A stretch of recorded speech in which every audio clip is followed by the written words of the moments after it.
अस्सलाम वालेकुम everyone. Welcome to Namra Arsalan blogs. उम्मीद करती हूँ आप सब खैरियत से होंगे और अपनों के साथ बहुत खुश होंगे। तो गाइज़, जितनी भी न्यू मॉम्स होती हैं उन सबको स्टार्टिंग में बहुत ज़्यादा परेशानी फेस करनी पड़ती है। तो उसका एक सोल्यूशन आज मैं लेकर आई हूँ, वो है ये कि आप अपना डायपर कैडी किस तरह अरेंज करें कि जिससे आपको जब आपके बेबी पॉटी करे आपको इधर उधर ना भागना पड़े, सब कुछ आपको एक ही जगह मिल जाए।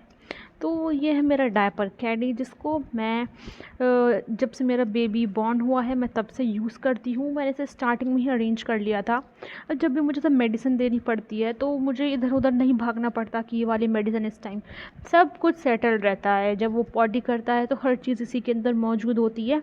वीडियो को एंड तक ज़रूर देखिएगा, आखिर में एक बहुत अमेजिंग टिप मैं आपको बताऊँगी। तो इस साइड में लगा लेती हूँ अपने डायपर्स, साथ में लगा लेती हूँ यहाँ पे बेबी वाइप्स। और आप ना जब भी अपना डायपर कैडी बनाएं तो अलग अलग पोर्शंस डिवाइड करें। एक पोर्शन में मैं यहाँ पे सारे पाउडर्स लोशंस रखती हूँ, दूसरी साइड में रखती हूँ उसकी medicine. So the first thing that I have for you is the candid powder. Oh my god, मैंने थोड़ा स्क्रीन कट कर दिया, so no worries. So this candid powder जब भी मैं उसका डायपर चेंज करती हूँ मैं ज़रूर लगाती हूँ। And the next thing that I have here is this Mama Earth Tummy Roll On, जो स्टार्टिंग में बहुत काम आया करती थी। अब तो मेरा बेबी बड़ा हो गया है तो कम यूज़ होता है।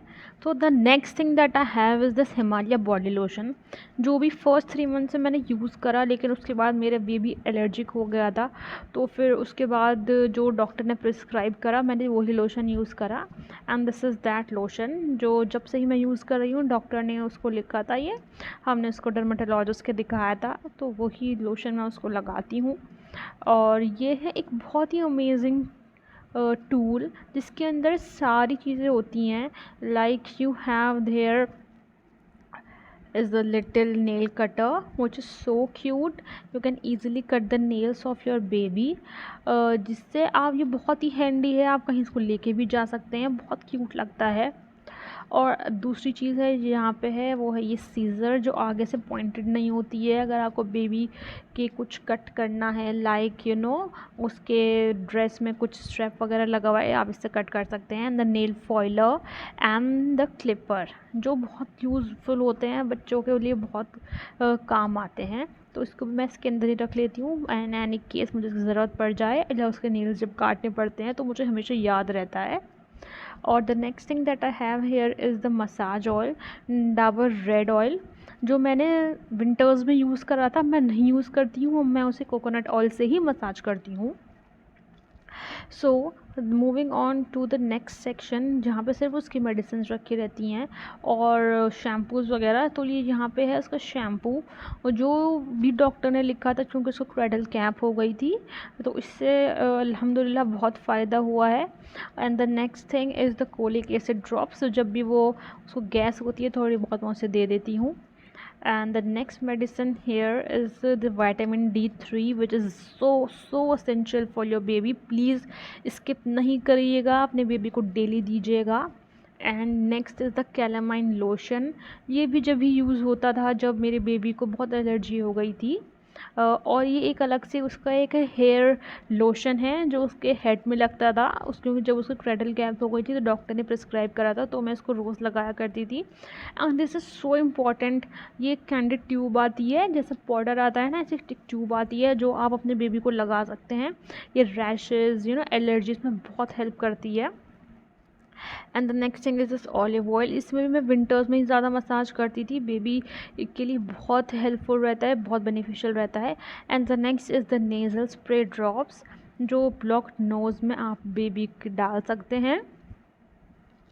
एंड द नेक्स्ट थिंग, ये जो अभी रिसेंटली डॉक्टर ने प्रिस्क्राइब करा था जब बेबी 6 मंथ का हो गया था, ये आयरन ड्रॉप्स होती हैं जो 6 मंथ के बाद बेबी को देना बहुत ज़रूरी होता है। गाइज़, अगर आप मेरी वीडियो देखते यहाँ तक आ गए हैं तो please subscribe to my channel.